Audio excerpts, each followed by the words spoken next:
आपण पाहत आहात नाशिक खबर न्यूज, जनतेचे हक्काचे व्यासपीठ।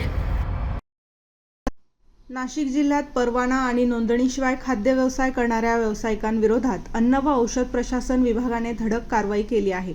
या कारवाईत तब्बल 3,10,000 रुपयांचा दंड वसूल करण्यात आला आहे। अन्न व औषध प्रशासनाचे आयुक्त तुकाराम मुंढे, सह-आयुक्त अन्न मंगेश माने आणि सहाय्यक आयुक्त परिमंडळ 4 संदीप देवरे यांच्या मार्गदर्शनाखाली ही कारवाई करण्यात आली। देवळाली येथील खाऊ गल्ली आणि बसस्टँड परिसरातील स्ट्रीट फूड आस्थापनांची तपासणी करण्यात आली। यावेळी 15 खाद्य व्यावसायिकांकडे FSSAI परवाना किंवा नोंदणी नसल्याचे आढळून आले।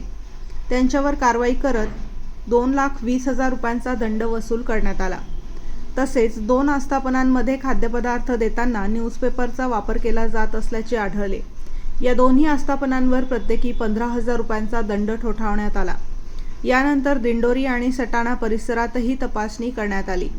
येथे 3 खाद्य व्यावसायिकांकडे आवश्यक FSSAI परवाना किंवा नोंदणी नसल्याचे समोर आले।